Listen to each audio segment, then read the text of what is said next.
मेरे जितने भी चैनल थे सारे डिमोनेटाइज हैं और इसी वजह से लाइव स्ट्रीम भी नहीं कर रहा, वो भी डिमोनेटाइज है, वो मोनेटाइज नहीं हुआ। तो अब ऐसे ही एपिसोड इसी पे डालूंगा, रेगुलर एपिसोड या फिर अल्टरनेट एपिसोड्स मैं प्रोवाइड करता रहूँगा। एक नया एपिसोड डेली दूंगा, बाकी के सीरीज़ के एपिसोड दूंगा। टेलीग्राम ज्वाइन कर लो, वहाँ पर भी एपिसोड्स कभी दे दूँगा करूँगा। दुबे फैमिली का वह विशेषज्ञ जिसने अभी अभी बात की थी, जैसे ही आरव का असली चेहरा पहचान पाया तुरंत स्तब्ध रह गया। आज ये सबसे बड़ा विनाशकारी व्यक्ति यहाँ कैसे आ गया? और उसके पास खड़ी वह महिला वही लग रही थी जिस पर हाल ही में यंग मास्टर दीपक की नज़र पड़ी थी। ये सोचते ही उस दुबे फैमिली के विशेषज्ञ के माथे पर ठंडा पसीना आ गया। उसने तुरंत एक संभावना समझ ली। जिस महिला को उनके युवा स्वामी ने चुना था वह आरव की महिला है। धड़ाम! दुबे फैमिली के ये शक्तिशाली सदस्य तुरंत घुटनों के बल गिर पड़े। सब खत्म हो गया। उन्होंने अनजाने में इस खतरनाक व्यक्ति को नाराज कर दिया था। पुरुष स्वभाव से ही लालची होते हैं और बबली जैसी सुंदरता को देखकर आरव का आकर्षित होना बिल्कुल स्वाभाविक था। लॉर्ड, आप यहाँ किस कारण से आए हैं? उस विशेषज्ञ ने हिम्मत जुटाकर एक मजबूर सी मुस्कान के साथ कहा। उधर 5वें कैंप के अंदर कौन है? एक युवा जो अजगर के वस्त्र पहने था तेजी से बाहर निकला। उसके शरीर से घातक आभा फैल रही थी। उसका स्तर नासेंट सोल रेल्म के ग्रेट परफेक्शन पर था, ठीक आरव के बराबर। मेरे स्वामी, ये दीपक है, लक्षित ने आदर से कहा। आरव ने सिर हिलाया और दीपक की ओर देखा। उसे लगा कि उसकी भौहें गोलू से कुछ मिलती जुलती हैं। पास खड़ी बबली ने हल्का सा भान सिकोड़ लिया। साफ था कि उसे दीपक से घृणा हो रही थी। दीपक के भीतर पहले से ही हत्या का इरादा था। वह अपने कमरे में उस सुंदर लड़की का इंतजार कर रहा था। अचानक कैंप का गठन टूट गया, जिससे वह चौंक गया। उसकी पहचान क्या थी? वह हेवनली गॉड टेम्पल के तीसरे एल्डर गोलू का वंशज था। यहाँ तक कि प्रताप भी उसे आसानी से नाराज करने की हिम्मत नहीं करता था। लेकिन जब दीपक ने सामने देखा तो उसकी नज़र बबली, लक्षित और कैंप 659 के सैनिकों पर पड़ी। दूर खड़े सैनिक तमाशा देख रहे थे और बबली के पास एक चेहरा था जो जाना पहचाना भी था और अजनबी भी। तुम आरव हो? दीपक ने आरव को देखते ही पहचान लिया। उसी पल उसके शरीर में डर दौड़ गया। उसके पैर कांपने लगे। यह अपशकुन यहाँ कैसे आ गया? तुम दीपक हो? आरव ने शांत स्वर में पूछा। मैं ही हूँ लॉर्ड, मुझे आपके आने की जानकारी नहीं थी। मेरी मेहमान नवाजी में कमी के लिए क्षमा करें, दीपक ने तुरंत झुककर कहा। वो भले ही एक बिगड़ा हुआ युवा स्वामी था लेकिन बेवकूफ़ नहीं था। आज की दुनिया में जितना ऊंचा दर्जा होता है उतना ही लोग आरव की भयानकता को समझते हैं। उसने फर्स्ट एल्डर बबलू को मार दिया था, अकेले 10 महान विशेषज्ञों का सामना किया था। यहाँ तक कि अफवाहें थीं कि रोहित भी अब उसका मुकाबला नहीं कर सकता। बबलू की मौत के बाद सिंह फैमिली गिर गया और हेवनली गॉड पैलेस में कई पद खाली हो गए। इसी वजह से दीपक को सदर्न हेवनली गेट पर अनुभव लेने का मौका मिला था और जल्द ही वह भी बड़े पद पर पहुंच सकता था। दूसरे शब्दों में दीपक के उन्नति में आरव का बहुत बड़ा योगदान था। आरव खुद भी थोड़ा हैरान था। दीपक इतना विनम्र क्यों है? वह तो उसे सीधे मारने का इरादा रखता था, लेकिन अब स्थिति कुछ अजीब हो गई थी। दीपक ने सिर झुकाया और बबली को आरव के पास खड़ा देखा। उसका दिल तेजी से धड़कने लगा। वह बेवकूफ़ नहीं था। इतने कम समय में उसने सब समझ लिया। जिस महिला पर उसकी नज़र थी वह आरव से जुड़ी हुई थी। वह सच में आरव की महिला को छूना चाहता था। ये सोचते ही उसके शरीर में सिहरन दौड़ गई। उसे लगा जैसे वह मौत को बुला रहा था। धड़ाम! अंजाम के डर से दीपक तुरंत घुटनों के बल गिर पड़ा। लॉर्ड, मुझे माफ़ कर दीजिए। आरव भी एक पल के लिए चौंक गया। दीपक हालात के अनुसार खुद को ढालने में वाकई माहिर था। बबली भी हैरान थी। आरव ने अभी तक कुछ कहा भी नहीं था और यह पहले ही घुटनों पर आ गया। मेरे स्वामी, मुझसे गलती हो गई, मैं अंधा था। मैंने आपकी महिला को छेड़ने की कोशिश की। मैं मरने के लायक हूँ। दीपक जल्दी जल्दी बोलने लगा और खुद को थप्पड़ मारने लगा। चटाक चटाक चटाक! वह सच में खुद को जोर जोर से मार रहा था। अगर आरव उसे यहीं मार देता तो भी उसका पूर्वज गोलू उसके लिए कोई विवाद नहीं खड़ा करता। ये बात दीपक अच्छे से जानता था। आरव की भयावहता का अंदाजा सबको था। पहले जिनसे लोग डरते थे, जैसे राजेश और जय, वे अब आरव के सामने कुछ भी नहीं थे। राजेश को तो आरव ने बबलू के सामने ही टुकड़े टुकड़े कर दिया था। लेकिन बबलू की मौत के सामने राजेश की मौत तो अब एक छोटी सी बात बन गई थी।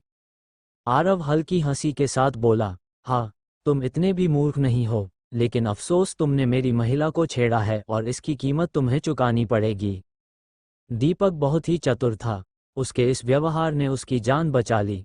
सौभाग्य से बबली को कोई नुकसान नहीं हुआ था, नहीं तो दीपक की मौत निश्चित थी। फिर भी आरव ने बबली की राय पूछी। उसने शांत स्वर में कहा, बताओ इसके साथ क्या करना चाहिए, अगर तुम अभी भी नाराज हो तो इसे मार सकते हो। बबली ने थोड़ी देर सोचा और सिर हिलाकर कहा, अर्णव जैसा ठीक समझे। पहले वह दीपक से बहुत नफरत करती थी, लेकिन आरव को देखते ही उसका मन हल्का हो गया था। अब जब दीपक घुटनों पर गिर चुका था, उसका सारा गुस्सा भी खत्म हो गया।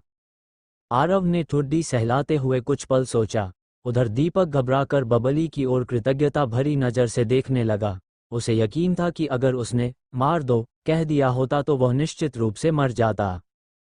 फिर आरव ने शांत स्वर में कहा, तो इसे नपुंसक बना देते हैं ताकि आगे किसी महिला की ओर देखने की हिम्मत न करे। ये सुनते ही सब लोग स्तब्ध रह गए। दीपक, बबली, लक्षित और आसपास खड़े सभी लोग एक पल के लिए समझ ही नहीं पाए कि यह सजा है या दया। दीपक घबराकर चिल्लाया, मेरे स्वामी नहीं, कृपया ऐसा मत कीजिए। लेकिन आरव ने बिना परवाह किए हाथ हिलाया और अगले ही पल दीपक की कमर के नीचे का हिस्सा खून की धुंध में बदल गया। आह! दीपक की दर्दनाक चीख पूरे क्षेत्र में गूंज उठी। उसका पुरुषत्व खत्म हो चुका था। आरव बेहद निर्दयी था। अब वह ट्रिब्यूलेशन रेल्म की तकनीकों को समझ चुका था, जिससे शरीर को पुनः बनाना भी कठिन हो जाता है। दीपक के लिए अब सामान्य तरीके से ठीक होना असंभव था। केवल क्रिएशन फ्रूट जैसी दुर्लभ वस्तु ही उसे ठीक कर सकती थी, जो हेवनली डिवाइन कॉन्टिनेंट में भी बहुत दुर्लभ थी। पास खड़े दुबे फैमिली के लोग डर के मारे कांप रहे थे। कोई कुछ बोलने की हिम्मत नहीं कर रहा था। वे जानते थे कि आरव को उकसाना मौत को बुलाना है। बबली ने दीपक को दर्द से तड़पते देखा, लेकिन उसे कोई दया नहीं आई, बल्कि उसे संतोष हुआ कि आरव उसके लिए इतना कठोर हो सकता है। लक्षित सम्मान से सिर झुकाए खड़ा रहा। उसके मन में आरव के लिए और भी डर और श्रद्धा बढ़ गई। इसी समय प्रताप, वरुण और लाइट सिटी के कई शक्तिशाली लोग वहां पहुंचे। वे लड़ने नहीं आए थे, बल्कि आरव को देखने आए थे। आखिर उसने बबलू जैसे शक्तिशाली व्यक्ति को मार दिया था। उसकी ताकत को लेकर तरह तरह की चर्चाएं थीं। लॉर्ड चेन कमांडर कीन, आरव ने मुस्कुराकर उनका स्वागत किया। वरुण और प्रताप दोनों ही उसे देखकर हैरान थे। पहले वे बबलू के सामने सिर उठाने की हिम्मत नहीं करते थे, और अब आरव ने उसी बबलू को मार दिया था। कुछ देर बाद आरव ने दीपक की ओर ध्यान देना छोड़ दिया। उसके लिए ये सजा ही काफी थी। दीपक जिंदा था, लेकिन उसकी हालत मौत से भी बदतर थी। प्रताप ने आरव को सिटी लॉर्ड्स मैंशन में आमंत्रित किया और उसका गर्मजोशी से स्वागत किया। साथ ही उसने हेवनली गॉड पैलेस और गुप्त रूप से लोकेश को भी सूचना भेज दी। मुलाकात के दौरान प्रताप ने कहा, ब्रदर तुम सच में कमाल हो। आरव मुस्कुरा दिया। दोनों ने पुरानी बातें की। प्रताप ने भावुक होकर कहा कि पहले का छोटा साधक अब इतनी ऊंचाई पर पहुंच गया है, और भविष्य में वह अजेय हो सकता है। बातचीत के बाद आरव जाने लगा। जाते समय उसने प्रताप को एक स्टोरेज बैग दिया। उसे देखकर प्रताप दंग रह गया, क्योंकि उसमें सैकड़ों अरब टॉप ग्रेड स्पिरिट स्टोन्स और दुर्लभ संसाधन थे। इसके बाद आरव वापस कैंप 659 पहुंचा। लक्षित तुरंत उसका स्वागत करने आया और चापलूसी करने लगा। आरव ने उसे भी एक स्टोरेज बैग दे दिया। उसमें मौजूद स्पिरिट स्टोन्स देखकर लक्षित खुशी से कांप उठा और बार बार धन्यवाद देने लगा। आरव ने उन सैनिकों को भी इनाम दिया जिन्होंने बबली की मदद की थी। सभी सैनिक बेहद खुश हो गए और कृतज्ञता से झुक गए।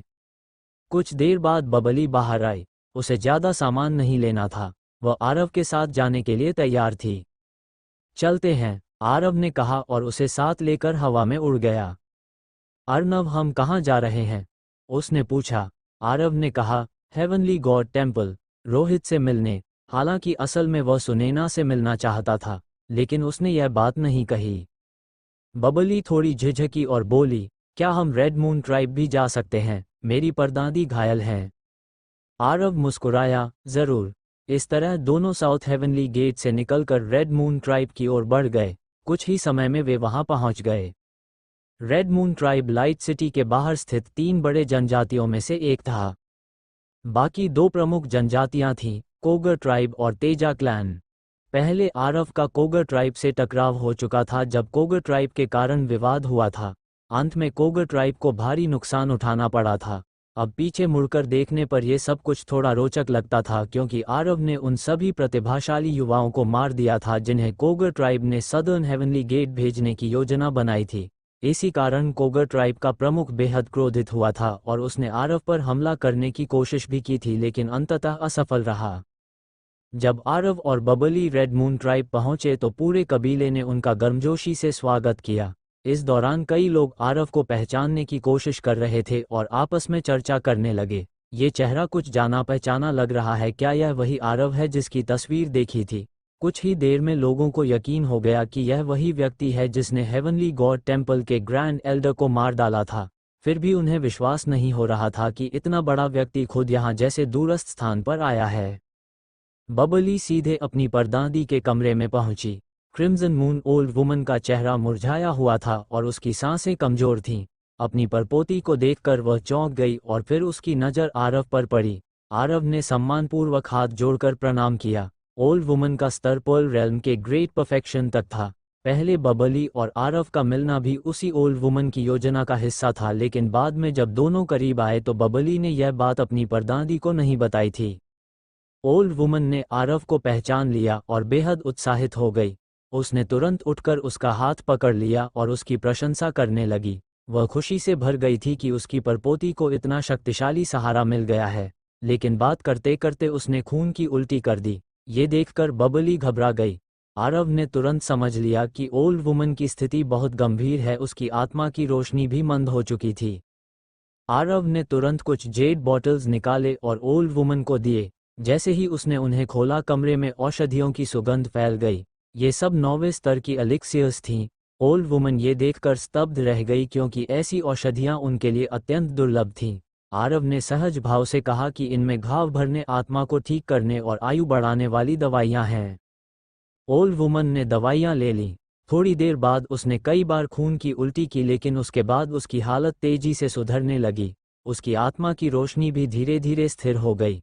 बबली ने राहत की सांस ली और आरव के प्रति उसके मन में और अधिक प्रेम और सम्मान भर गया। कुछ ही देर में रेड मून ट्राइब के कई बुजुर्ग भी वहां पहुंच गए, लेकिन ओल्ड वुमन ने उन्हें अंदर आने नहीं दिया। उसने आरव के सम्मान में एक भोज आयोजित करने का निर्णय लिया और उसे कुछ दिन रुकने के लिए कहा। आरव पहले मना करना चाहता था, लेकिन बाद में उसने सोचा कि कुछ समय रुकना ठीक रहेगा। इस दौरान आरव को पता चला कि ओल्ड वुमन घायल कैसे हुई थी। सिकोंग और तेजा क्लैन ने मिलकर हमला किया था और 2 ग्रेट परफेक्शन स्तर के विरोधियों के सामने वह टिक नहीं पाई थी। भोजन के दौरान ओल्ड वुमन ने अफसोस जताया कि अब उसकी ताकत पहले जैसी नहीं रही। बबली अपनी परदादी की चिंता कर रही थी क्योंकि जनजातियों के बीच संघर्ष आम था और हर समय खतरा बना रहता था।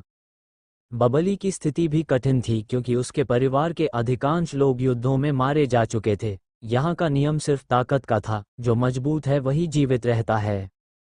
बबली ने चिंतित होकर आरव की ओर देखा। आरव ने मुस्कुराकर कहा, चिंता मत करो, मैं सब संभाल लूंगा। उसके लिए 2 जनजातियों को खत्म करना कोई बड़ी बात नहीं थी। ये सुनकर ओल्ड वुमन और बबली दोनों बेहद खुश हो गईं। उनके लिए जो समस्या बहुत बड़ी थी वह आरव के लिए मामूली थी। अगले दिन आरव बबली को लेकर कोगर ट्राइब पहुंचा।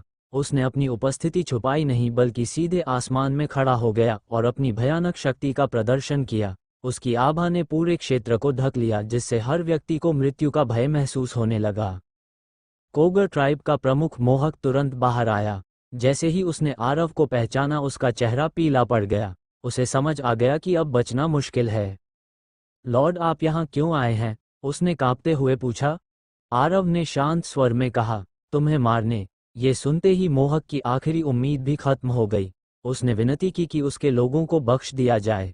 आरव ने सहमति में सिर हिलाया क्योंकि उसका लक्ष्य सिर्फ वही था। अगले ही पल आरव ने एक मुक्का मारा। मोहक का शरीर खून की धुंध में बदल गया, उसकी आत्मा भी वहीं नष्ट हो गई। कोगर ट्राइब के भीतर ये दृश्य देखते ही हर व्यक्ति स्तब्ध रह गया। एंसेस्टर, एंसेस्टर की आवाजें गूंज उठी, लेकिन सब बेकार था। उनका पूर्वज एक ही मौके में खत्म हो चुका था। सामने खड़ा युवक आरव था। सभी के दिलों में गुस्सा और बदला लेने की भावना थी, लेकिन उसके सामने खड़े होने की हिम्मत किसी में नहीं थी। यहाँ तक कि कोगर ट्राइब के घमंडी एल्डर्स भी बिल्कुल असहाय हो गए थे। आरव ने शांत स्वर में कहा, तुम लोग अब से सीधा रहना। इतना कहकर वह बबली के साथ वहां से चला गया। सिकोंग एंसेस्टर पहले उसे मारना चाहता था, इसलिए अब उसका मारा जाना कोई बड़ी बात नहीं थी। बाकी लोगों की जिंदगी या मौत अब आरव के लिए मायने नहीं रखती थी। इसके बाद आरव बबली को लेकर तेजा क्लैन पहुंचा। वहां पहुंचकर उसने अपनी उंगलियों से तलवार का इशारा किया और हल्की आवाज में कहा, कट। उसके इशारे के साथ ही तेजा क्लैन के सामने हजारों फीट लंबी और बेहद गहरी खाई बन गई। धरती जोर जोर से कांपने लगी जैसे प्रलय आ गया हो। तेजा क्लैन का प्रमुख तेजस तुरंत बाहर आया। जैसे ही उसने आरव को देखा उसका चेहरा डर से पीला पड़ गया। उसे तुरंत समझ आ गया कि यह वही व्यक्ति है जिसने हेवनली गॉड टेम्पल के ग्रैंड एल्डर को मार दिया था। तेजस ने झुककर कहा, लॉर्ड, आप यहाँ किस लिए आए हैं? उसके मन में डर भरा हुआ था क्योंकि वह जानता था कि उसने कोगर ट्राइब के साथ मिलकर रेड मून ट्राइब पर हमला किया था।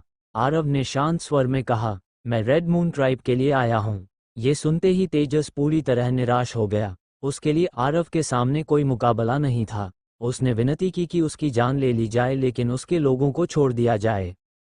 लेकिन आरव ने कहा, मैं तुम्हें मारने नहीं आया हूँ, बस ये बताने आया हूँ कि अब से रेड मून ट्राइब को परेशान नहीं करोगे।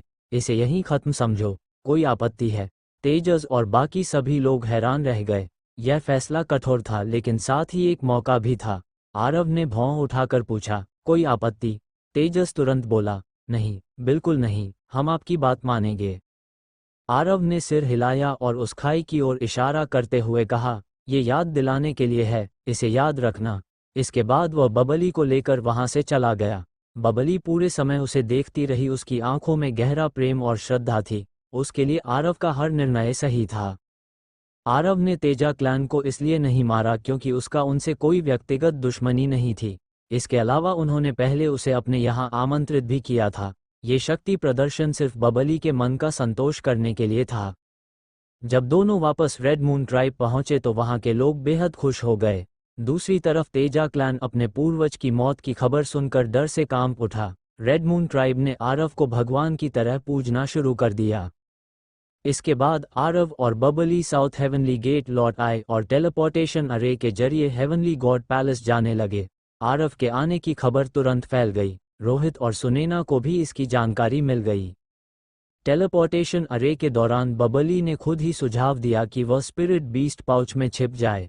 वह अभी सामने आने के लिए तैयार नहीं थी और सुनैना से मिलने को लेकर घबराई हुई थी। आरव ने उसकी बात मान ली। हेवनली गॉड पैलेस पहुंचने पर वहां के शक्तिशाली लोग पहले से मौजूद थे। सभी ने आरव का सम्मानपूर्वक स्वागत किया। मुख्य हॉल में हजारों शक्तिशाली लोग मौजूद थे। रोहित सबसे ऊपर बैठे थे और उनके साथ अभय, गोलू, अरुण और जयकांत भी थे। जैसे ही आरव अंदर आया सुनैना खुद को रोक नहीं पाई और दौड़कर उससे लिपट गई। उसकी आंखों से खुशी के आंसू बह रहे थे। आरव ने मुस्कुराकर उसे गले लगा लिया। ये दृश्य देखकर किसी और को सजा मिल जाती लेकिन आरव और सुनैना के लिए सबके चेहरे पर संतोष था। रोहित बेहद खुश था और बार बार सिर हिला रहा था। बाकी एल्डर्स भी संतुष्ट दिख रहे थे लेकिन गोलू का चेहरा कड़ा था क्योंकि उसका वंशज दीपक आरव द्वारा नपुंसक बना दिया गया था। फिर भी वो कुछ नहीं कर सकता था।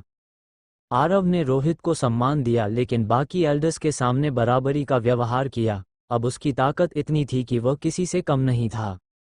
इसके बाद हेवनली गॉड पैलेस में आरव के सम्मान में भव्य भोज का आयोजन किया गया। सैकड़ों टेबल सजी थीं और बेहतरीन भोजन और शराब की कोई कमी नहीं थी। सुनैना उसके साथ बैठी थी और उसके साथ रोहित, अभय और अरुण जैसे महान विशेषज्ञ भी बैठे थे।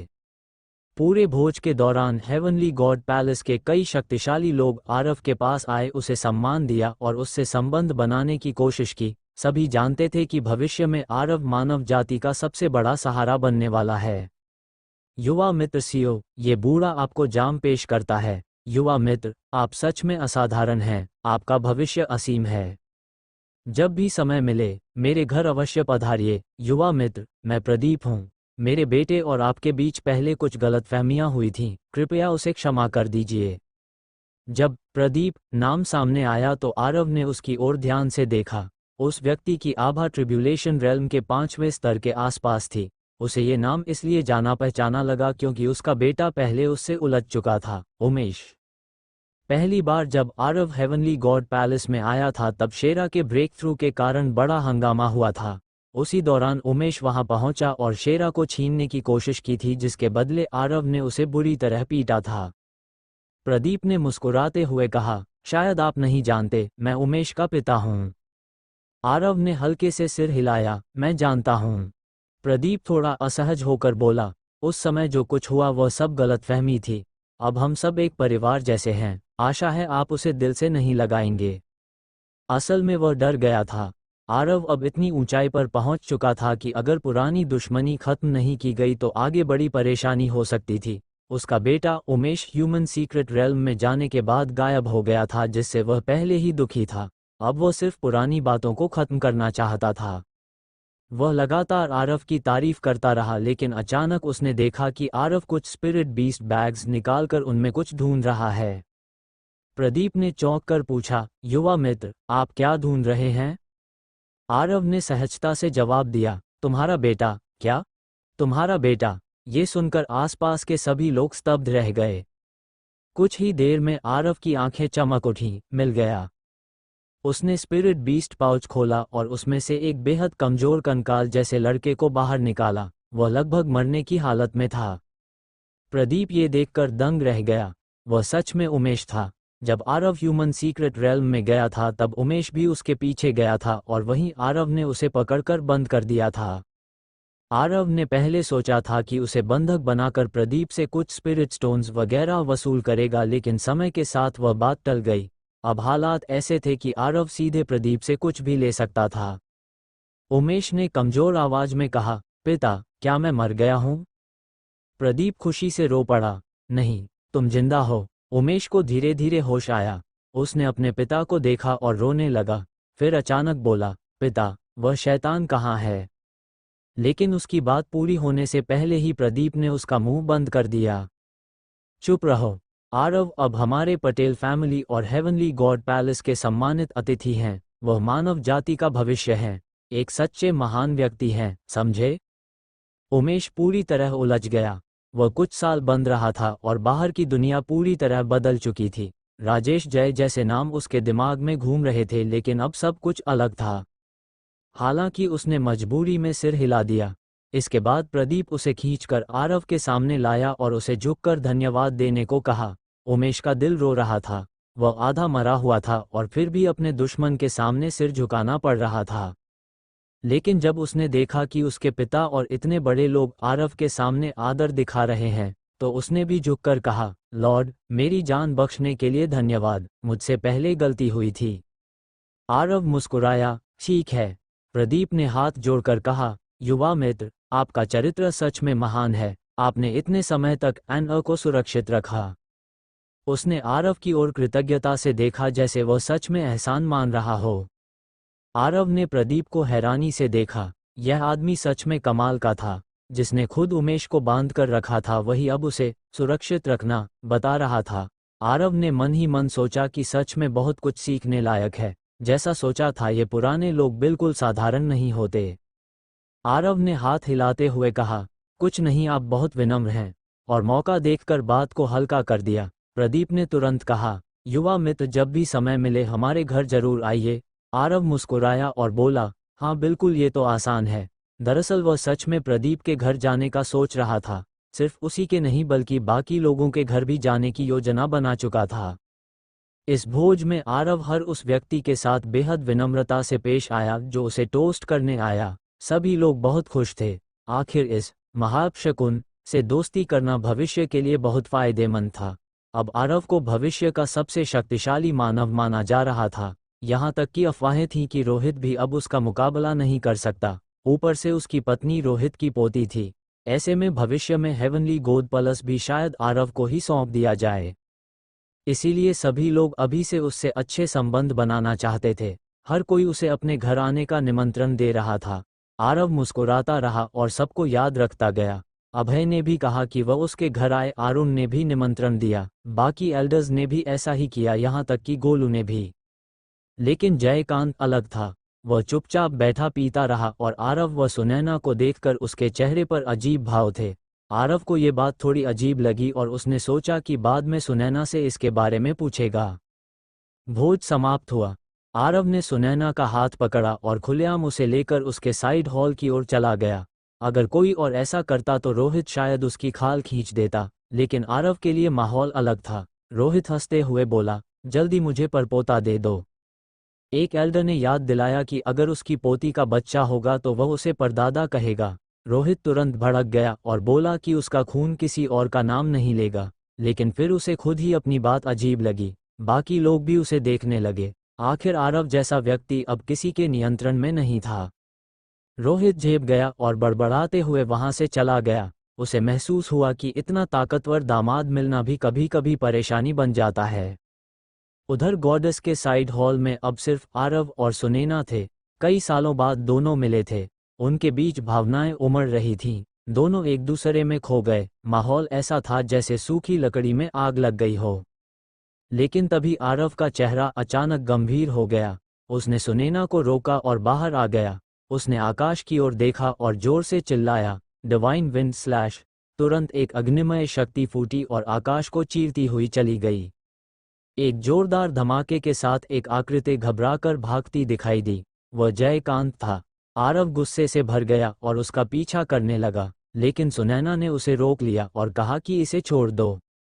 इतने बड़े शोर से पूरा हेवनली गॉड पैलेस हिल गया। लोग दुश्मन हमला समझकर बाहर निकल आए, लेकिन रोहित ने उन्हें शांत किया और कहा कि कुछ नहीं हुआ। असल में रोहित हमेशा सुनैना पर नजर रखता था ताकि उसे फिर कोई नुकसान न हो। इसी दौरान उसने जयकांत को छिपकर झांकते हुए देखा और आरव द्वारा उसे भगाते हुए भी देखा। रोहित ने गहरी सांस ली और मन ही मन सोचा कि यह जयकांत भी कम समस्या नहीं है। आरव का डिवाइन फीनिक्स स्लैश शून्य की ओर था, इसलिए बस आवाज थोड़ी ज्यादा हुई। हेवनली गॉड पैलेस जितना मजबूत था, वहां इसका कोई खास असर नहीं पड़ना था। लेकिन सवाल ये था कि जयकांत अचानक बाहर क्यों गया था। सुनैना आरव की बाहों में लेटी धीरे से बोली, अर्णव गुस्सा मत हो। आरव अंदर से उबल रहा था। वो और उसकी पत्नी अभी मस्ती करने ही वाले थे और जयकांत ने झांकने की हिम्मत कर ली। जितना वह सोचता उतना ही गुस्सा बढ़ता। उसने दांत भींचकर कहा, कल इसका हिसाब करूंगा। सुनैना घबरा गई, नहीं ऐसा मत करो। आरव फिर बोला, मैं यहाँ हूं तो भी झांकने की हिम्मत कर रहा है, अगर मैं नहीं होता तो क्या करता। वह बेहद नाराज था। फिर उसे पुराने समय की बातें याद आईं जब 3 जातियों की सीमा थी और जयकांत सुनैना की सुरक्षा को लेकर बहुत चिंतित रहता था। इससे उसका गुस्सा और बढ़ गया। सुनैना ने जल्दी से समझाया, ऐसा नहीं है जैसा तुम सोच रहे हो। अंकल जेन मेरे लिए बहुत अच्छे हैं। आरव ने शक भरी नज़र से देखा, मुझे नहीं लगता। तब सुनैना ने जयकांत और अपनी मां सरस्वती की पूरी कहानी बताई। आरव हैरान होकर बोला, तो तुम्हारी मां ने शादी से बचने के लिए भाग लिया था। सुनैना ने सिर हिलाया और बोली कि जयकांत उससे प्यार करता था लेकिन हालात अलग थे। आरव ने गहरी सांस ली और कहा, ठीक है। अब उसे पूरा मामला समझ आ गया था। हालांकि उसके मन में सुनैना के पिता लोकेश के लिए सम्मान और बढ़ गया।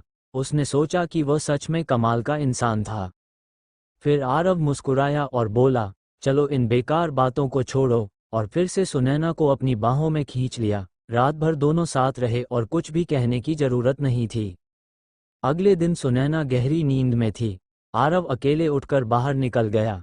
उसे कल मिले निमंत्रण याद थे और उसने तय किया कि वह सबके यहाँ जाकर संबंध बनाएगा। सबसे पहले वह जयकांत के घर पहुंचा।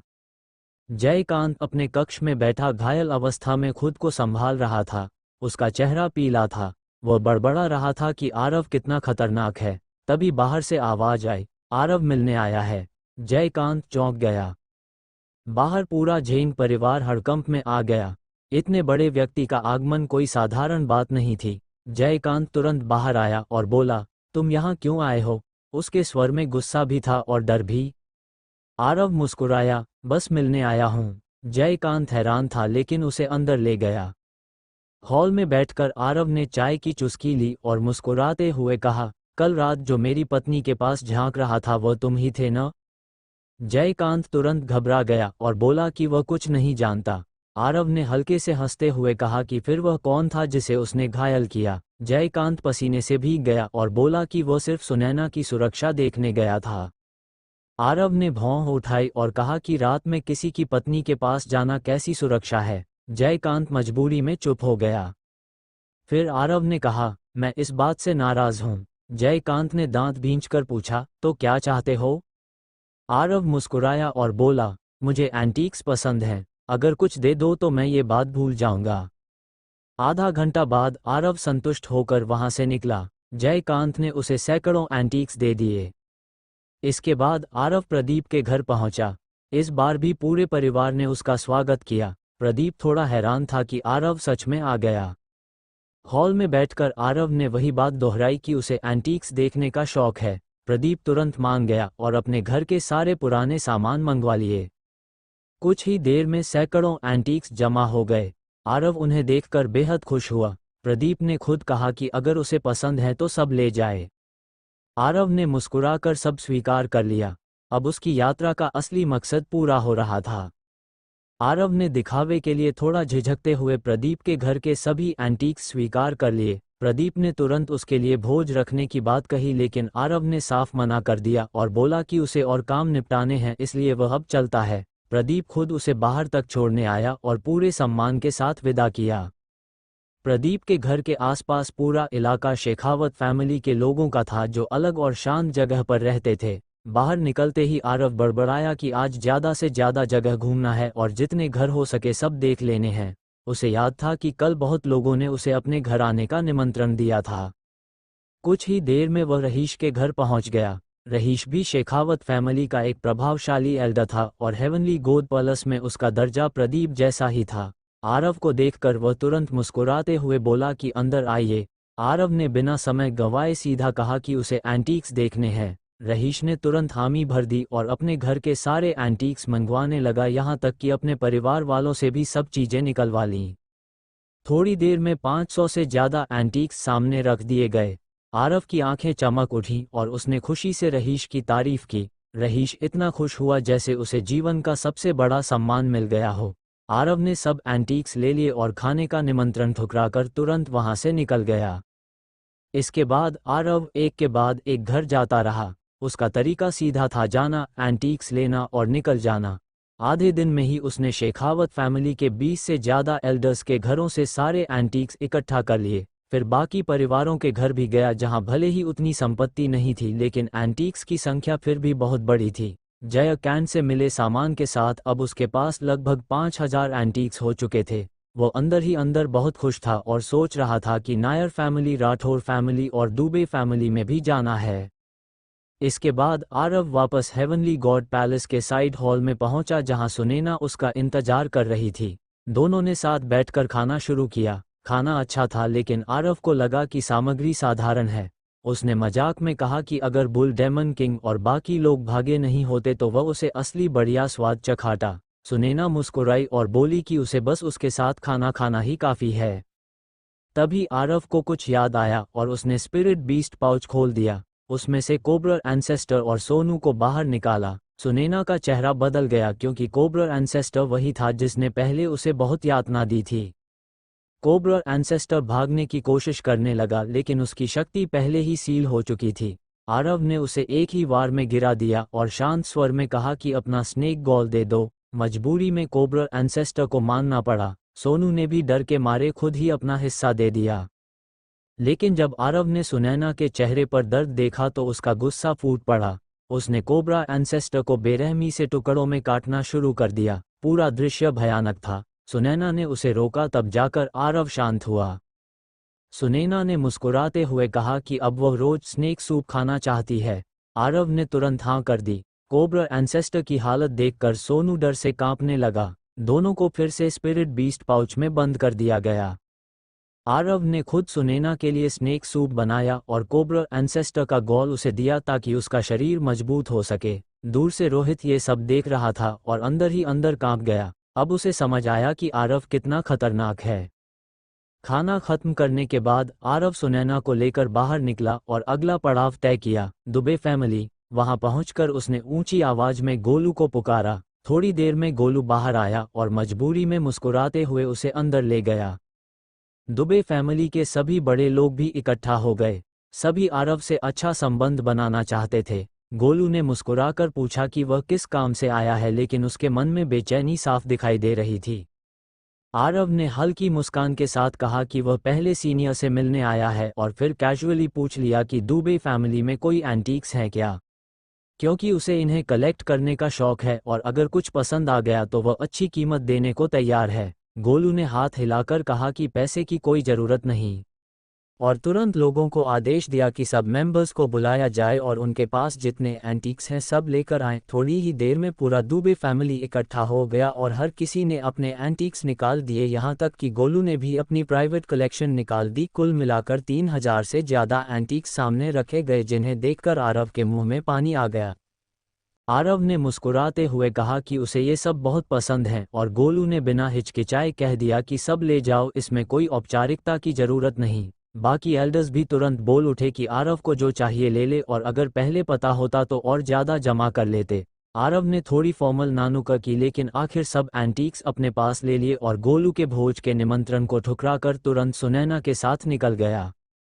बाहर निकलने के बाद सुनैना ने पूछा कि वह इतने एंटीक्स का क्या करेगा, तो आरव ने सिर्फ इतना कहा कि यह उसकी कल्टिवेशन के लिए ज़रूरी है। वह स्टार चार्ट का रहस्य नहीं बता सकता था, लेकिन उसने सोचा कि बाद में सुनैना को अपनी इस क्षमता के बारे में ज़रूर बताएगा। अभी समय था, इसलिए उसने तय किया कि अब सिंह फैमिली की बारी है। सिंह फैमिली पहुंचते ही आरव का रवैया बिल्कुल बदल गया। यहाँ वह मुस्कुराने नहीं आया था, बल्कि सीधे दबाव बनाने आया था। जैसे ही वह आकाश में पहुंचा, उसने जोर से पुकारा और अपनी भयानक ऑरा फैला दी, जिससे पूरा सिंह फैमिली कांप उठा। सभी एल्डर्स तुरंत बाहर आ गए और आरव को देखकर डर और गुस्से में भर गए, लेकिन मजबूरी में झुककर उसका स्वागत किया।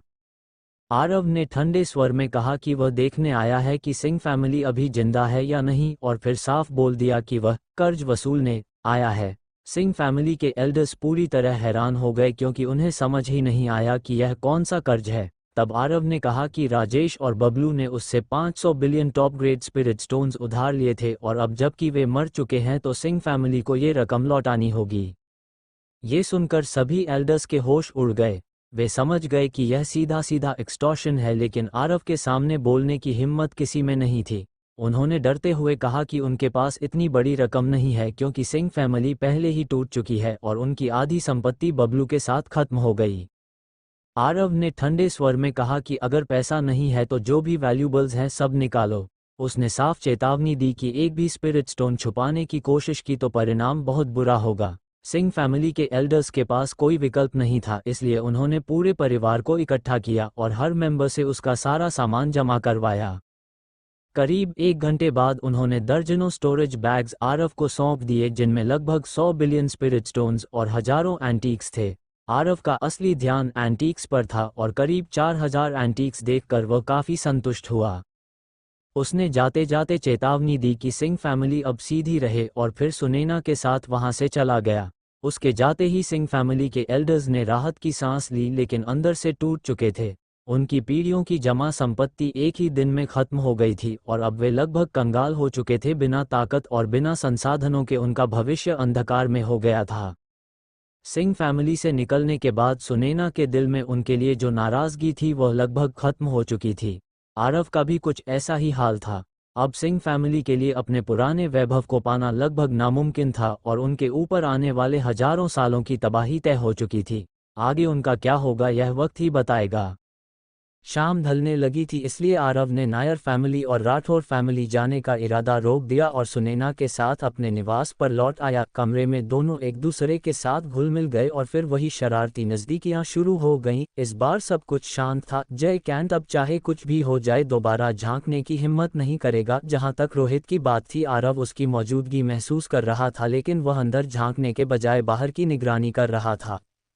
कई सालों की दूरी के बाद दोनों का मिलन और भी मधुर था। पूरी रात आरव नहीं सोया और सुनैना फिर से थककर गहरी नींद में डूब गई। आरव ने मुस्कुराकर उसे देखा और अकेले ही बाहर निकल गया। इस बार उसका लक्ष्य था नायर फैमिली। नायर फैमिली मानव जाति की प्रमुख शक्तियों में से एक थी, जहां अभय का नियंत्रण था।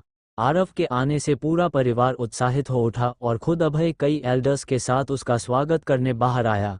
अभय पहले से ही जानता था कि आरव दुबे फैमिली और सिंह फैमिली जा चुका है, इसलिए उसे यकीन था कि आरव यहाँ सिर्फ मिलने नहीं आया।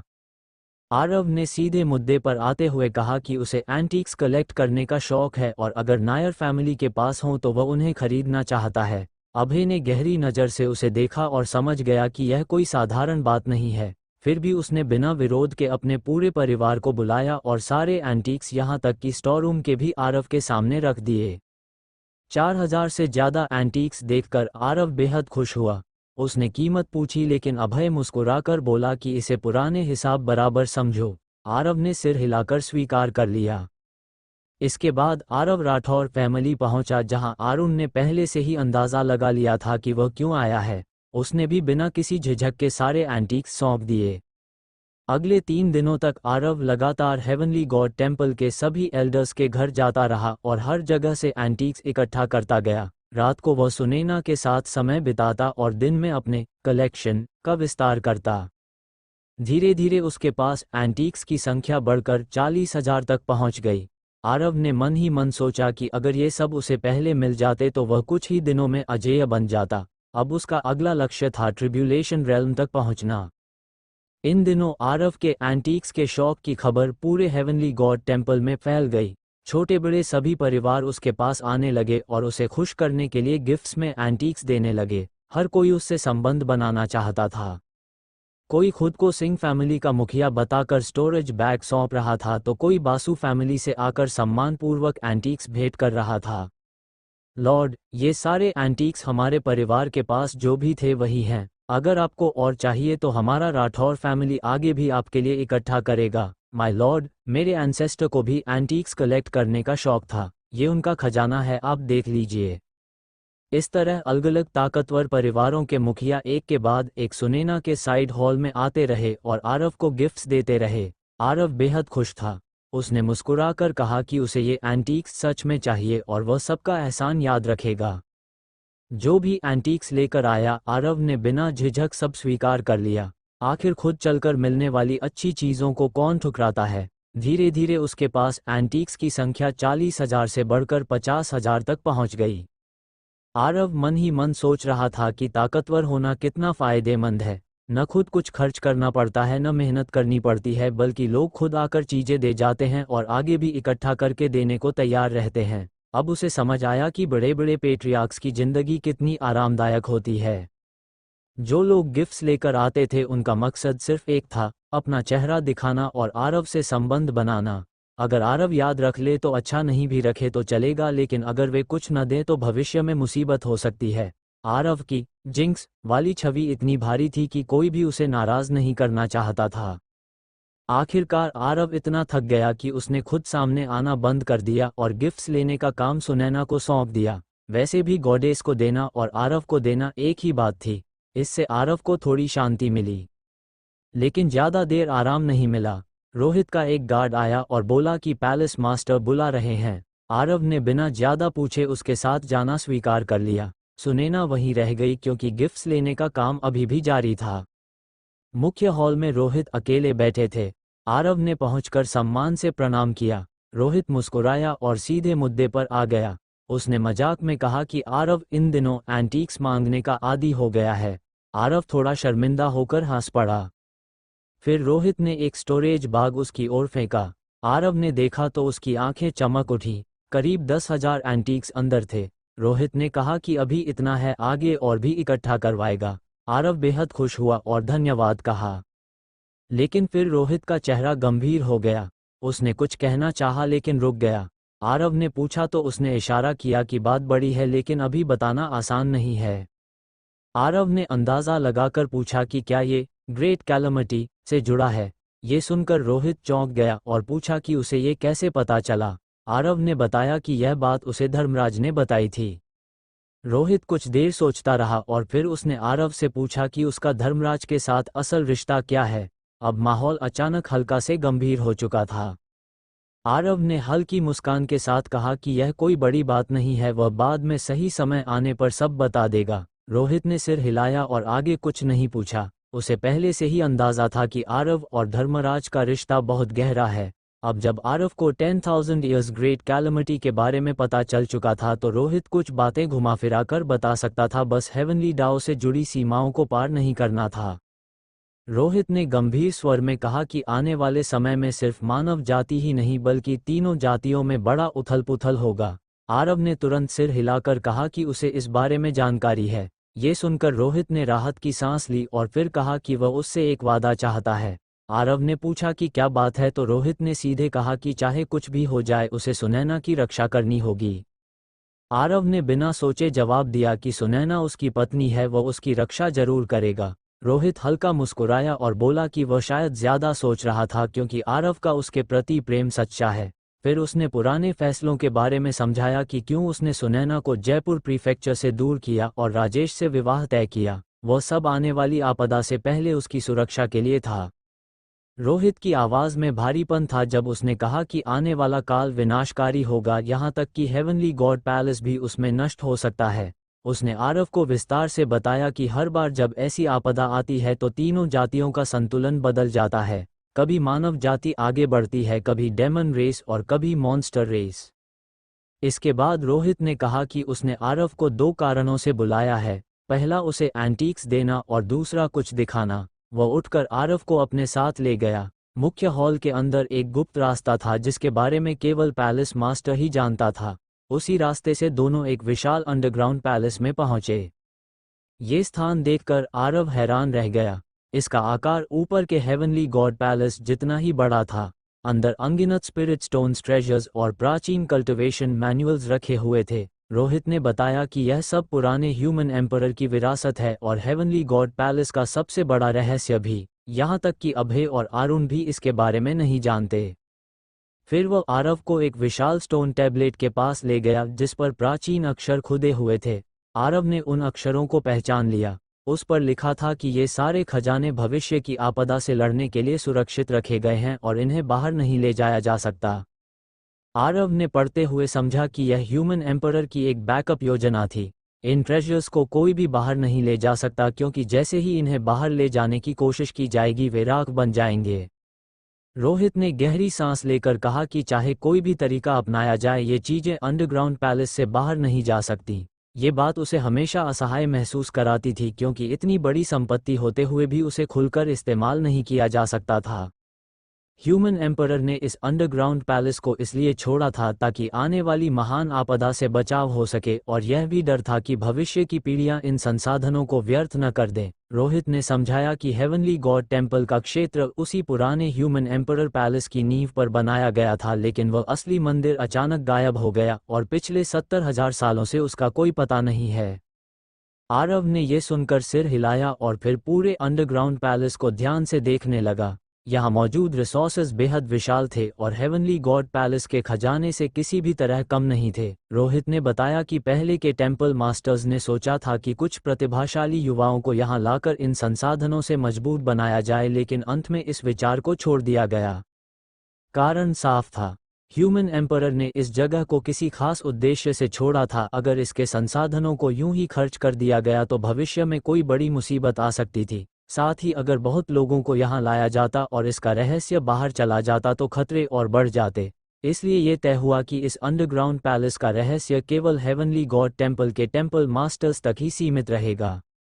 रोहित ने आरव की ओर गहराई से देखा जैसे वह उसे अगला पैलेस मास्टर बनाना चाहता हो, लेकिन आरव ने सीधा मना कर दिया और कहा कि उसे इस पद में कोई दिलचस्पी नहीं है। ये सुनकर रोहित हैरान रह गया क्योंकि हेवनली गॉड टेम्पल का लॉर्ड बनना 9 प्रोविंसेस में सबसे बड़ी शक्ति का प्रतीक था। फिर भी आरव ने बिना सोचे इनकार कर दिया। कुछ देर बाद रोहित ने आह भरते हुए कहा कि आरव की बात में भी सच्चाई है क्योंकि आने वाली आपदा में खुद हेवनली गॉड पैलेस का अस्तित्व भी खतरे में पड़ सकता है। आरव ने फिर पूछा कि पहले की आपदाओं में क्या किया जाता था। रोहित ने बताया कि उस समय युवा पीढ़ी को अलग अलग जगह छिपा दिया जाता था ताकि अगर पूरी जाति नष्ट हो जाए तो भी कुछ लोग बचकर फिर से शुरुआत कर सकें। आरव ने इसे सही तरीका माना क्योंकि जब तक वंश जीवित रहता है तब तक भविष्य में फिर से उठ खड़े होने की उम्मीद बनी रहती है। इसके बाद आरव ने अंडरग्राउंड पैलेस में रखी कई स्टोन टैबलेट्स देखी जो ह्यूमन एम्परर की विरासत थीं। तभी रोहित उसे एक टूटे हुए सुनहरे स्टोन पिलर के पास ले गया। वो स्तंभ बुरी तरह क्षतिग्रस्त था, लेकिन उससे निकलने वाली ऑरा बेहद भयानक और प्रभावशाली थी। उस पर एक विशेष मार्शल टेक्निक अंकित थी। आरव इसे देखकर चौंक गया। रोहित ने बताया कि इस टेक्निक का नाम गॉडफॉल है और इसे केवल हेवनली गॉड टेम्पल के टेम्पल मास्टर्स ही साध सकते हैं। आरव को तुरंत याद आया कि रोहित ने इसी टेक्निक से बबलू को हराया था। यह एक बेहद शक्तिशाली आक्रमण तकनीक थी। रोहित ने आगे बताया कि यह टेक्निक ह्यूमन एम्परर को एक बाहरी रहस्यमय क्षेत्र से टूटा हुआ गोल्डन पिलर मिलने पर प्राप्त हुई थी। हालांकि यह टेक्निक अधूरी थी, फिर भी यह ह्यूमन एम्परर का सबसे बड़ा ट्रम्प कार्ड बन गई। रोहित ने एक और स्टोन टैबलेट की ओर इशारा किया जिसमें इस टेक्निक का इतिहास दर्ज था। अंत में रोहित ने आरव से कहा कि उसकी प्रतिभा के साथ इस टेक्निक को सीखना मुश्किल नहीं होगा और वह इसे समझने की कोशिश करे। आरव ने धन्यवाद दिया। उसके मन में एक और बात चल रही थी। स्टार चार्ट के भीतर कुछ हलचल हो रही थी जिससे उसे एहसास हुआ कि शायद कहीं न कहीं इस गॉडफॉल टेक्निक का पूरा रूप भी मौजूद है। ठीक है, तुम यहाँ इसे अच्छे से समझो, भविष्य में तुम्हें बहुत फायदा होगा। रोहित ने आरव के कंधे पर हाथ रखा और वहां से चला गया। अब पूरे 9 प्रोविंसेस में गॉडफॉल तकनीक का रहस्य सिर्फ आरव के पास था। उसने गहरी सांस ली और उस सुनहरे पत्थर के स्तंभ की ओर देखने लगा। उसकी आंखें गंभीर हो गईं और उसके डैंशन के भीतर मौजूद एनलाइटनमेंट सीड हल्की हरी तरंगें छोड़ने लगा जो पूरे शरीर में फैल गईं। गॉडफॉल, चाहे शरीर नश्वर हो या अमर, इस प्रहार से देवता भी गिर सकते हैं। आरव धीरे धीरे बुदबुदाया और उसकी चेतना पूरी तरह स्टोन टैबलेट में समा गई। यह वही प्रहार था जिसने कभी देवताओं को भी समाप्त कर दिया था, इसलिए इसका नाम पड़ा गॉडफॉल। उसने बहुत तेजी से पूरे टेक्निक को याद कर लिया। एनलाइटनमेंट सीड की मदद से समझना और भी आसान हो गया। ये टेक्निक सीखना मुश्किल नहीं था, लेकिन इसे चलाने के लिए बेहद विशाल स्पिरिचुअल पावर की जरूरत थी। फिर भी आरव ने तुरंत एक कमी पकड़ ली। इस टेक्निक का ढांचा तो है, लेकिन इसका सबसे अहम हिस्सा गायब है। उसने समझ लिया कि रोहित का इस्तेमाल किया हुआ गॉडफॉल सिर्फ अधूरा रूप था, फिर भी उसकी ताकत भयानक थी। आरव ने आंखें बंद कर लीं और जैसे जैसे उसकी समझ बढ़ती गई, स्टार चार्ट के भीतर हलचल तेज होती गई। अनगिनत सितारे कांपने लगे और दूर एक सुनहरी चमक वाला विशाल तारा जोर से धड़कने लगा। तो सच में आरव को समझ आ गया कि इस टेक्निक का असली रूप स्टार चार्ट में मौजूद है। अचानक वह सुनहरा तारा भयंकर रोशनी छोड़ते हुए कंपन करने लगा। वह इतना विशाल था कि ह्यूमन एम्परर के पास मौजूद ग्रह से भी कई गुना बड़ा था। इससे साफ था कि इसका स्तर उससे कहीं ऊपर है। अब मजा आएगा। आरव की आंखों में जोश चमक उठा। उसने अपनी पूरी शक्ति इकट्ठी की। उसके पीछे फीनिक्स का विशाल रूप प्रकट हुआ और स्टार चार्ट के भीतर गूंज उठा। Divine Phoenix slash. उसने पूरी ताकत से वार किया। लाल सुनहरी रोशनी तलवार की तरह निकलकर उस विशाल तारे से टकराए। भयंकर धमाका हुआ, लेकिन तारा नहीं टूटा। धत! आरव ने दांत भींच लिए और फिर दोबारा हमला किया। दूसरी बार प्रहार उसी जगह लगा। अब दरारें बढ़ने लगीं। Divine Phoenix slash. तीसरी बार वार हुआ। तारे की सतह टूटने लगी, लेकिन अभी भी पूरी तरह नहीं टूटा था। क्या अभी भी कम है? आरव ने सोचा कि उसकी ताकत अभी भी कम है। तभी अचानक वह तारा खुद कांपने लगा, जैसे उसके अंदर कोई शक्ति जाग रही हो। यही मौका है। आरव ने अपनी बची हुई सारी शक्ति इकट्ठी की और एक आखिरी वार किया। Divine Phoenix slash. इस बार हमला तारे के साथ रेजोनेट कर गया। धड़ाम! तारा टूट गया। टुकड़े चारों तरफ बिखर गए। हो गया। आरव बेहद खुश हो गया। टूटे हुए तारे के अंदर से कई खजाने बाहर आए। उनमें सबसे खास था गॉडफॉल का पूरा version. Godfall, holy level, low grade. Aarav ये देखकर दंग रह गया। हेवनली ड्रैगन फॉरबिडन टेक्निक जो पहले से उसके पास थी, वह सिर्फ किंग लेवल हाई ग्रेड थी। लेकिन ये गॉडफॉल उससे भी ऊपर, होली लेवल पर था। इसका मतलब साफ था, अब उसके हाथ में एक ऐसी टेक्निक आ गई थी जो सच में देवताओं को गिरा सकती थी। Cent level cultivation techniques. ये पहली बार था जब आरव ने इतने उच्च स्तर की टेक्निक देखी। पूरे 9 प्रोविंसेस में शायद अब ऐसी कोई टेक्निक मौजूद ही नहीं थी। डिवाइन फीनिक्स स्लैश से अलग divine Phoenix slash Phoenix clan की अनेट किलिंग टेक्निक है, लेकिन गॉडफॉल इंसानों के लिए ज़्यादा उपयुक्त है। आरव ने धीरे से कहा और दोनों टेक्निक्स का विश्लेषण करने लगा। Divine Phoenix slash Phoenix clan की शक्ति पर आधारित है और इसे तभी इस्तेमाल किया जा सकता है जब वह फीनिक्स धर्म फॉर्म धारण करे। इसकी शक्ति बहुत भयंकर है, लेकिन एक कमी है, आरव खुद डेमन नहीं है, इसलिए वह इसकी पूरी ताकत कभी नहीं निकाल सकता। लेकिन गॉडफॉल में ऐसा कोई रिस्ट्रिक्शन नहीं था, ये पूरी तरह ह्यूमन कंपैटिबल टेक्निक थी। आरव बेहद खुश हो गया। उसने आसपास देखा तो पाया कि तारा टूटने के बाद भी कई छोटे छोटे पत्थर बिखरे हुए थे। ये क्या है? आरव चौंक गया और उन पत्थरों को ध्यान से देखने लगा। ये स्पिरिट स्टोन्स जैसे दिखते थे, लेकिन बिल्कुल अलग थे। क्या ये ओरिजिनियम हो सकता है? आरव हैरान रह गया। ओरिजिनियम एक ऐसी ऊर्जा का स्रोत था जो स्पिरिट स्टोन से भी आगे का स्तर था। 9 प्रोविंसेस में ये लगभग समाप्त हो चुका था। आरव ने इसके बारे में स्टार चार्ट के प्राचीन ग्रंथों में पढ़ा था। इमॉर्टल जेड जितना शक्तिशाली नहीं, लेकिन स्पिरिट स्टोन से कहीं बेहतर, आरव ने खुद से कहा। शुरुआती उत्साह के बाद उसका इंटरेस्ट कम हो गया। उसने इमॉर्टल जेड देख लिया था, इसलिए ये ओरिजिनियम उसे खास आकर्षित नहीं कर पाया। फिर भी काम की चीज़ थी, इसलिए उसने ध्यान रखा। उसने कोशिश की कि इसे रिफाइन करे, लेकिन वह सफल नहीं हुआ। तब उसे समझ आया, ओरिजिन पावर को इस्तेमाल करने के लिए नासेंट सोल रेल्म काफ़ी नहीं, कम से कम रिलीज फ्रॉम कैलमिटी रेल्म चाहिए। इसके बाद आरव ने गॉडफॉल टेक्निक को फिर से ध्यान से देखा और कंफर्म किया कि यह पूरी तरह कंप्लीट है। अंडरग्राउंड पैलेस में जो गोल्डन पिलर था, उससे कहीं ज़्यादा कंप्लीट वर्जन उसके पास था। बहुत बढ़िया, आरव मुस्कुराया और स्टार चार्ट से बाहर आ गया। उसने गोल्डन स्टोन पिलर की तरफ एक बार देखा, हल्का सा मुस्कुराया और फिर इंटरेस्ट खो दिया। अब जब पूरी टेक्निक मिल गई थी तो अंडरग्राउंड पैलेस में रुकने का कोई मतलब नहीं था। बाहर जाकर प्रैक्टिस करना ज़्यादा सही था। यहाँ के स्पिरिट स्टोन्स और ट्रेजर्स भी अब उसे आकर्षित नहीं कर रहे थे। उसी समय रोहित अंडरग्राउंड पैलेस के बाहर खड़ा था। ये जगह पहले सिर्फ उसी के लिए थी, उसके अलावा कोई यहाँ नहीं आया था। ये लड़का अच्छे से सीखना, रोहित खुद से मुस्कुराया। उसे आरव से बहुत उम्मीदें थीं, नहीं बहुत ज़्यादा उम्मीदें। अब आरव में इतनी ताकत थी कि वह उससे लड़ सकता था, शायद हरा भी सकता था, और यही वजह थी कि रोहित की उम्मीदें और बढ़ गई थीं। गॉडफॉल को मास्टर करने में कम से कम कुछ महीने तो लगेंगे, रोहित बुदबुदाया। उसने कम्युनिकेशन जेड निकाला और सुनैना को संदेश भेजा कि आरव उसके साथ है और कल्टिवेशन में बिजी है।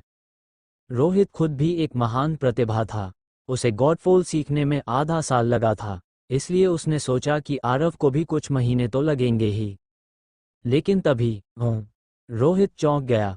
अंदर से फुटस्टेप्स की आवाज आई। ये क्या? वह हैरान रह गया। अगले ही पल आरव अंडरग्राउंड पैसेज से बाहर आ गया। ग्रैंडपा, आरव ने उसे देखकर कहा। रोहित पूरी तरह कंफ्यूज्ड था। तुम बाहर कैसे आ गए?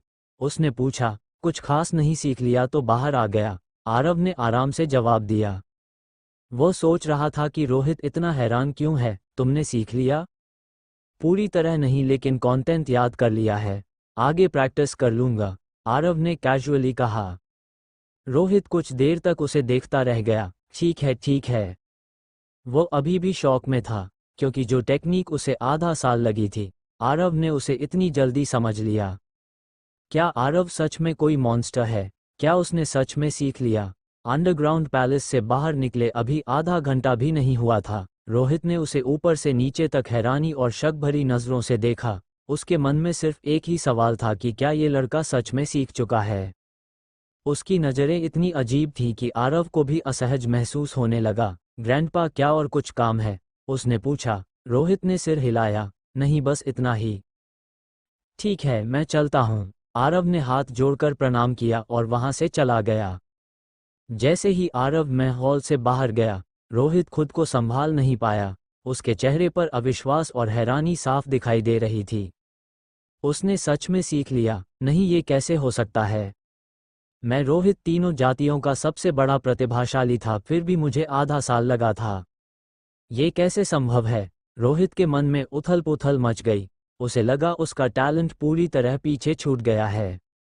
दूसरी तरफ आरव सीधे साइड हॉल की ओर चला गया। वहां सुनैना अभी भी अलग अलग परिवारों के मुखियाओं से मिल रही थी जो गिफ्ट्स लेकर आए थे। तुम वापस कैसे आ गए? सुनैना ने हैरानी से पूछा। बस ऐसे ही, काम खत्म हो गया, आरव ने कैजुअली जवाब दिया। सुनैना ने सिर हिलाया और ज़्यादा सोचने की जरूरत नहीं समझी। लॉर्ड, मैं हा फैमिली से हूँ। लॉर्ड, मैं मिश्रा फैमिली से हूँ।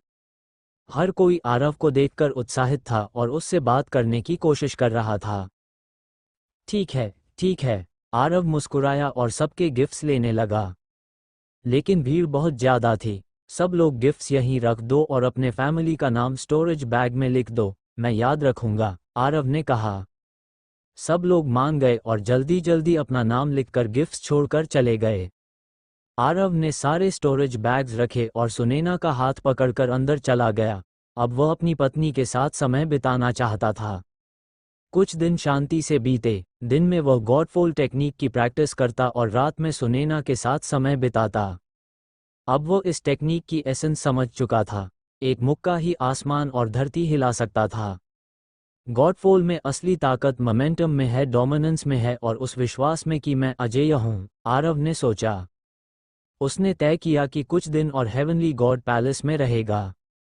उसी दिन अचानक साउथ हेवनली गेट के बाहर एक भयानक औरत प्रकट हुआ। आरव, बाहर आओ, कहाँ हो तुम? वह लोकेश था। उसकी आवाज पूरे क्षेत्र में गूंज रही थी। गार्ड्स तक कांपने लगे। तभी कई स्पेस रिफ्ट्स खुले और रोहित, अभय और बाकी लोग प्रकट हुए। आरव भी सामने आ गया।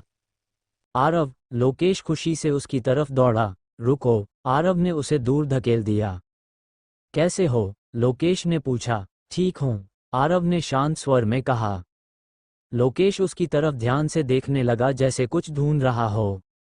क्या देख रहे हो? आरव ने पूछा। तुम कुछ भूल तो नहीं गए? लोकेश मुस्कुराया। ओह, मिशन वाली बात। आरव ने कैजुअली एक स्टोरेज बैग उसकी तरफ फेंक दिया।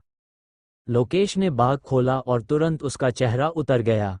बस इतना ही, 20 बिलियन स्पिरिट स्टोन्स थे, उतने ही दिए हैं, आरव ने कहा। थोड़ा एक्स्ट्रा दे देता तो क्या चला जाता? लोकेश गुस्से में बोला। क्यों दूं? आरव ने शांत जवाब दिया। मैंने तुम्हारे लिए जान जोखिम में डाली थी, लोकेश चिल्लाया। तुम्हें रैंसम और ट्रेजर चाहिए था, आरव बोला। तुम बहुत बेदिल हो, लोकेश चिल्लाया। नहीं हूं, आरव बोला।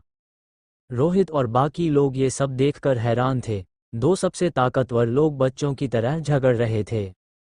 तभी लोकेश अचानक बोला, अगर स्पिरिट स्टोन्स नहीं दिए तो मैं चांदनी की शादी मनदीप से करवा दूंगा। तुम हिम्मत करके दिखाओ, आरव तुरंत गुस्से में आ गया। कर दूंगा, दो पति भी दिलवा दूंगा, लोकेश हंसते हुए बोला।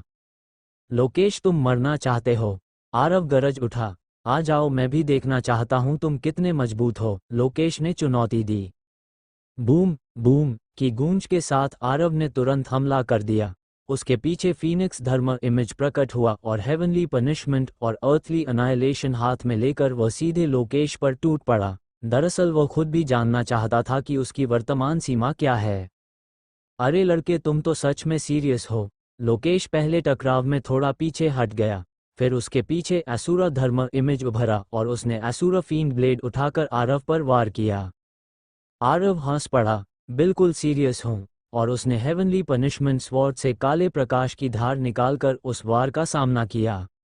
दोनों की भिड़ंत से साउथ हेवनली गेट के पास का पूरा वॉइड कांप उठा। अब खुले तौर पर देखा जाए तो पूरे डिवाइन लैंड में लोकेश के सामने सीधे खड़े होने वाला सिर्फ आरव ही था। रोहित भी सीधे मुकाबले में लोकेश से दब सकता था। अभय ने धीरे से पूछा, क्या हमें मदद करनी चाहिए? रोहित ने सिर हिलाया। जरूरत नहीं, ये दोनों दोस्त हैं, बस स्पारिंग कर रहे हैं। दोनों तरफ से पूरी ताकत लगाई जा रही थी। लोकेश ने शूर फींड ब्लेड से हमला किया तो आरव ने हेवनली पनिशमेंट स्लैश से जवाब दिया। असुरा धर्म फॉर्म ने प्रहार किया तो आरव ने डिवाइन फीनिक्स स्लैश से टक्कर दी। आधे घंटे की भीषण लड़ाई के बाद लोकेश ने हाथ उठाया। बस करो, कोशा में लड़ना मेरे लिए डिसएडवांटेज है। आरव भी रुक गया। उसने महसूस किया कि लोकेश अभी भी उससे ज्यादा मजबूत है। तुम कंजूस हो, मैं वापस जाकर चांदनी की शादी करवा दूंगा, लोकेश गुस्से में बोला और जाने लगा। रुको, आरव ने तुरंत उसे रोका। दोनों थोड़ी देर धीरे धीरे बात करने लगे। सच में? लोकेश हैरान था। हाँ, मैं झूठ क्यों बोलूं, आरव ने कहा। कुछ देर बाद लोकेश मान गया। ठीक है, करते हैं। दोनों अलग हुए और आरव ने उसे एक और स्टोरेज बाग दिया। लोकेश खुश हो गया और चला गया। आरव वापस रोहित के पास आया। सब ठीक है? रोहित ने पूछा। हाँ, आरव मुस्कुराया, लेकिन तभी अचानक आसपास काउंटलेस स्पेशल रिफ्ट्स खुल गए। 3 जातियों के कई पीयरलेस एक्सपर्ट्स वहां प्रकट हो गए। उसी समय आरव ने बिना रुके हमला कर दिया। Divine Phoenix slash. उसका निशाना था स्पेशल रिफ्ट एंसेस्टर। वो अभी प्रकट ही हुआ था कि उस पर हमला हो गया। आरव तुम क्या कर रहे हो? वह चिल्लाया। तुझे ही ढूंढ रहा था, आरव ने जवाब दिया और उस पर टूट पड़ा। कुछ ही पलों में वह बुरी तरह पिट गया और मदद के लिए चिल्लाने लगा। बाकी पीयरलेस एक्सपर्ट्स भी पहुंच गए लेकिन आरव ने सिर्फ उसी को टारगेट किया। तुम मुझे ही क्यों मार रहे हो? स्पेशल रिफ्ट एंसेस्टर चिल्लाया। आरव ने ठंडे स्वर में कहा, कमर का ज्यादा इस्तेमाल हो रहा है, तेरे 2 किडनीज चाहिए। सुनते ही सब स्तब्ध रह गए। रोहित का चेहरा लाल हो गया और बाकी लोग भी अजीब नजरों से उसे देखने लगे।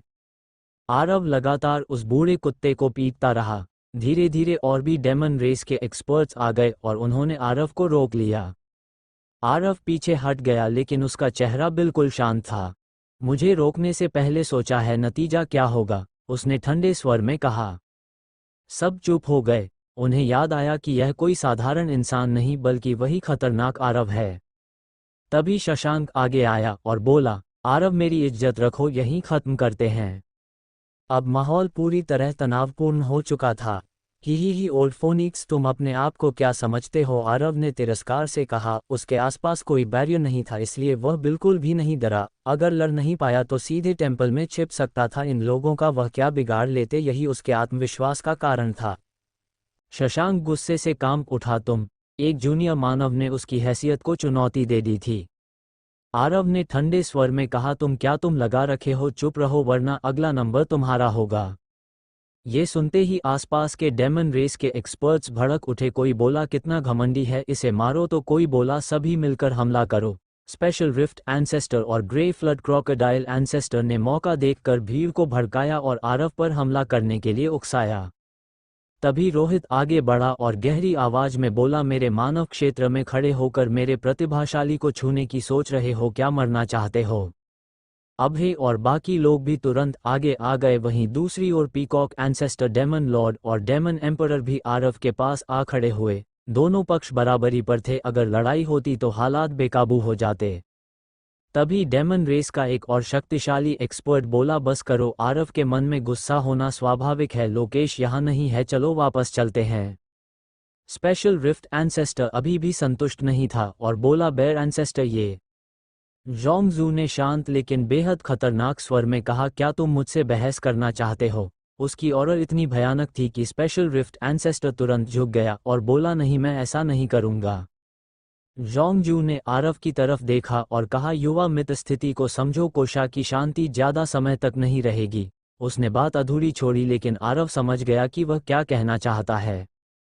आरव ने उन्हें रोकने की कोशिश नहीं की क्योंकि वह जानता था कि आज इन सबको खत्म करना संभव नहीं है।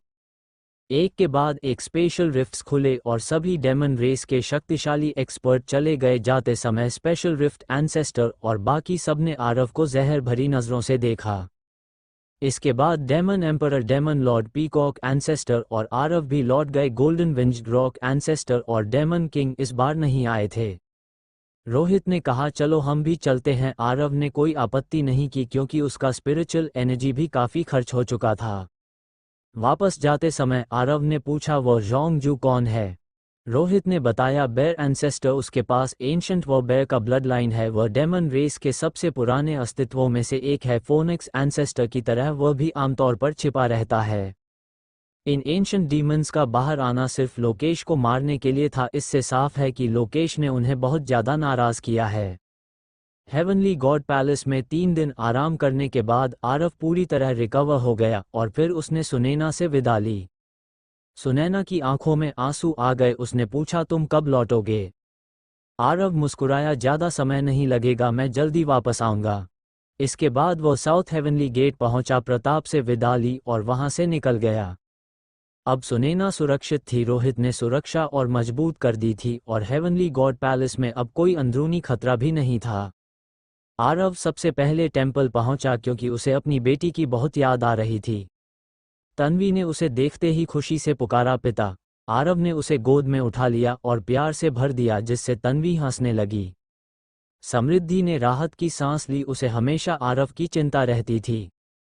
कुछ देर बेटी के साथ समय बिताने के बाद आरव ने आराध्य को उसे ले जाने को कहा और फिर समृद्धि की तरफ मुड़ा। उसने उसके चेहरे को छूकर पूछा, तुम कैसी हो? समृद्धि ने थोड़ा नाराज होकर कहा, यहाँ क्या खतरा होगा, लेकिन तुम इतने दिन बाद आए हो, तुम्हें पता है मैं कितनी चिंतित थी। आरव हंसा और बोला, अब तो मैं आ गया। फिर वो उसे उठाकर कमरे में ले गया और दोनों के बीच लंबा समय बीता। अंत में समृद्धि थककर उसके सीने पर लेट गई। आरव मुस्कुराया और बोला, लैनर अब संतुष्ट हो? समृद्धि ने थकी हुई आवाज में कहा, मैं बहुत थक गई हूँ। कुछ देर बाद आरव ने पूछा, क्या तुम्हें यहाँ अकेलापन नहीं लगता? समृद्धि ने कहा, थोड़ा लगता है, लेकिन ठीक है, क्यों पूछ रहे हो? आरव ने हल्की हंसी के साथ कहा, मैं सोच रहा था कि तुम्हारे साथ रहने के लिए किसी को बुला लूं। समृद्धि को ये बात अजीब लगी। उसने शक भरी नज़र से पूछा, किसे? आरव ने बात टालते हुए कहा, पहले कपड़े पहन लो। दोनों तैयार होने के बाद आरव ने स्पिरिट बीस्ट पाउच खोला और बबली को बाहर निकाला। बबली ने आरव को देखते ही खुशी से उसे गले लगा लिया। समृद्धि पूरी तरह चौंक गई। आरव ने झट से उसे अलग किया और कहा, ये समृद्धि है, मेरी पत्नी। बबली यह सुनकर चौंकी, लेकिन तुरंत संभली और झुककर बोली, नमस्ते बड़ी बहन। समृद्धि हैरान रह गई, उसे समझ नहीं आया कि यह कैसी प्रतिक्रिया है। आरव ने फिर कहा, लनेय, ये बबली है और यह भी मेरी पत्नी है। समृद्धि की आंखों में गुस्सा झलक गया। उसने सोचा, यह आरव और कितनी औरतें लाएगा। लेकिन बबली ने सिर झुकाकर विनम्रता से कहा, बहन, मुझे पत्नी बनने की इच्छा नहीं है, मैं सिर्फ अर्णव की सेवा करना चाहती हूँ। अभी जो उन्होंने कहा वह मजाक था, आप नाराज मत होइए। उसका इतना विनम्र व्यवहार देखकर आरव भी चौंक गया। समृद्धि का गुस्सा अचानक कम हो गया। उसने धीरे से कहा, ऐसा मत कहो। बबली ने फिर कहा, मैं कभी भी आपसे अर्णव के लिए प्रतिस्पर्धा नहीं करूंगी, चाहे मुझे दासी या नौकरानी बनकर रहना पड़े, मैं तैयार हूं, मैं आपकी और अर्णव की सेवा करूंगी। उसकी विनम्रता पूरी तरह सच्ची थी, यह सब उसने दिल से कहा था। जब लाइट सिटी में भर्ती हो रही थी तभी उसकी परदादी ने उसे समझाया था कि आरव के साथ जुड़ जाओ, चाहे कुछ भी बनना पड़े, ताकि क्रिम्सन मून ट्राइब को हेवनली टेम्पल क्षेत्र में सुरक्षित जीवन मिल सके। जब आरव ने अपनी असली पहचान दिखाई तब बबली के मन में खुशी भी थी और हीनता भी, क्योंकि आरव के साथ जुड़ी महिलाओं की तुलना में वह खुद को बहुत छोटा मानती थी। मेरे जितने भी चैनल थे सारे डिमोनेटाइज हैं और इसी वजह से लाइव स्ट्रीम भी नहीं करा, वो भी डिमोनेटाइज है, वो मोनेटाइज नहीं हुआ।